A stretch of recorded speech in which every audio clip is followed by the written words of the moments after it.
বিশাল ঠান্ডা পড়ছে এই কদিন ধরে। আর বাইরে মেঘলা, সকাল থেকেই মেঘলা ছিল, এখন একটু রোদ।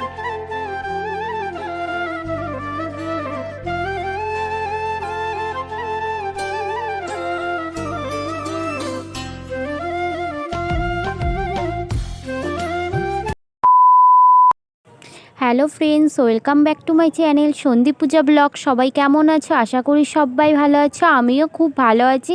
ওয়েলকাম জানিয়ে আমার একটা নতুন ভিডিওতে তোমাদের স্বাগত জানাই।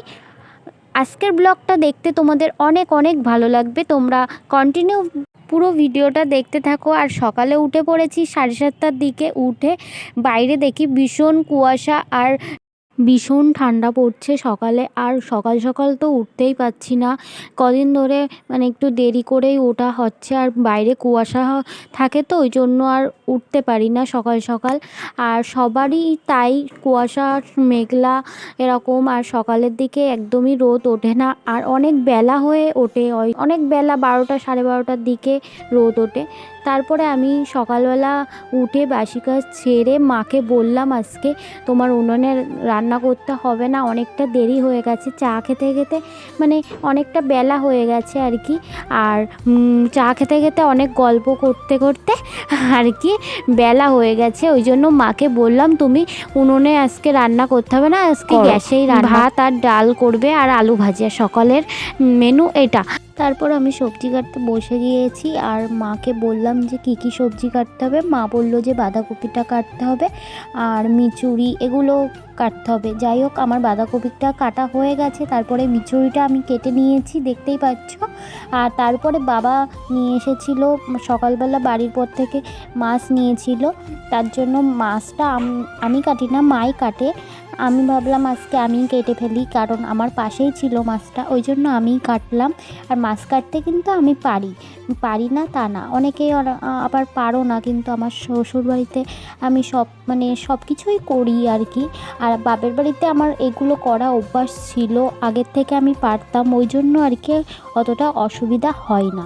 আর যেটা বলার ছিল একটা কথা, আমি কদিন ধরে ভিডিও দিচ্ছি না, কারণ আমার ফোনটা একটু খারাপ হয়ে গেছে। নতুন ফোন কিনে তারপরে আমি ভাবছিলাম যে ভিডিও আপলোড করব, কিন্তু ভিডিও না আপলোড করলে না ভালোও লাগে না, ওই জন্য ভাবছি মাঝে মাঝে আপলোড করাটাই ভালো। অনেকেই কমেন্ট করে বলছো যে ভিডিও দিচ্ছ না কেন দিদিভাই, এই জন্যই ভিডিও দিতে পারছিলাম না। হয়ে গেছে আমার, এই যে এবার ধুয়ে নিচ্ছি, আর ধোয়ার জন্য ওই জন্য ওর ভিতরে জল দিয়ে দিয়েছি গামলার ভিতরে। আর এদিকে দেখো ভাত তরকারি সব কিছু রান্না হয়ে গেছে। তরকারি বলতে সকালবেলা ডাল করেছিল আর আলু ভাজা। সকালবেলা প্রায় দিন আমাদের ডালটাই বেশি হয়, কারণ সকালে তো ওই জন্য ডালটা বেশি হয় আর কি। রেডি হয়ে চলে এলাম, স্নান পুজো, এত শীত পড়েছে কি বলবো, পৌষ মাসের ঠান্ডা সত্যি বিশাল ঠান্ডা পড়ছে এই কদিন ধরে। আর বাইরে মেঘলা, সকাল থেকেই মেঘলা ছিল, এখন একটু রোদ উঠেছে আর কি।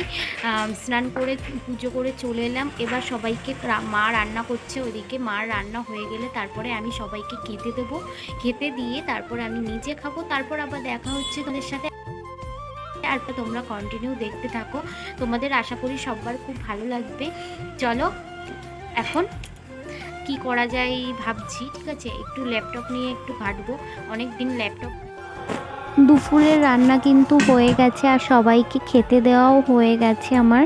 তারপরে আমি তোমাদের সাথে এই ভিডিওটা পরে করেছি, আর সবাইকে খেতে দিয়ে আমি এবার নিজে খাবো। আর মিচুরি রান্না হয়েছে, বেশ খেতে কিন্তু বেশ ভালোই লাগে, শীতকালে কিন্তু মিচুরিটা হয় আর কি, আর খুবই ভালো লাগে মিচুরি।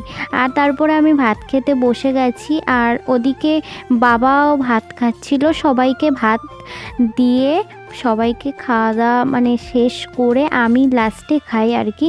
আর মা এখনও খায়নি, মা করছে, তারপরে ভাত। আরেকটা কথা, দুদিন আগে আমি আমাদের ওই বাড়িতে গিয়েছিলাম, বাপের বাড়িতে গিয়েছিলাম, কিন্তু তোমাদের সাথে শেয়ার করা হয়নি। আর যাই হোক, ওই বাড়িতে গিয়েছিলাম কারণ মা পিঠে পুলি করবে, আর শীতকালে কিন্তু পিঠে পুলি খেতে খুব ভালো লাগে। আর কার কার পিঠে খেতে ভালো লাগে অবশ্যই কমেন্ট করে জানিও বন্ধুরা। আর এখানে দেখো মা আর দিদা মানে পিঠে করছে আর কি, পুলি পিঠে, এগুলো পুলি পিঠে বলে আর কি। আর মা আর দিদা কিন্তু বেশ ভালো বানাতে পারে। আর আমাদের বাড়িতে মানে আগেকারের আমি শুনেছি আমার দিদা নাকি সারা রাত ধরে পিঠে বানাতো। আর সত্যি বলতে আমাদের বাড়িতে খুবই ভালো পিঠে বানাতে পারে। আর তোমরাও কেমন বানাতে পারো আর মানে কে কে ভালোবাসো আর কি, অবশ্যই কমেন্ট করে জানিও বন্ধুরা। আর মা আর দিদা মিলে দুজন মিলে পিঠে করছে আর আমি ভিডিও করছিলাম আর এগুলো সাজাচ্ছিলাম। বেশ সুন্দর করে মানে পিঠে করেছে আর কি। আর খেতেও কিন্তু বেশ দারুণ হয়েছিল। আমার শ্বশুরবাড়িতেও দিয়েছিল, আমি আবার তার পরের দিনেই চলে এসেছিলাম, আমি ভিডিওটা করতে পারিনি, তাই এই ভিডিওর সাথে জয়েন্ট করে দিলাম। আর তোমরা কিছু মনে করো না। আর যাই হোক, আর এটা হচ্ছে পাটিসাপটা পিঠে। আমার তো খুব ভালো লাগে। আর পাটিসাপটা পিঠে খেতে কার কার ভালো লাগে আর বন্ধুরা অবশ্যই জানিও। একাই চলছে, দিদা চলে গেছে বাড়িতে। আর আমাদের বাড়ির থেকে দিদাদের বাড়ি বেশিটা দূর না, মানে কাছেই আর কি। তার জন্য অনেকটা রাত হয়ে গেছিলো, প্রায় 8টা-9টা বেজে গেছিলো। ওই জন্য দিদা বাড়িতে চলে গেছিলো আর মা একা একা পিঠে করছিল আর আমি ভিডিও করছিলাম, মার সাথে একটু হেল্পও করছিলাম আর কি।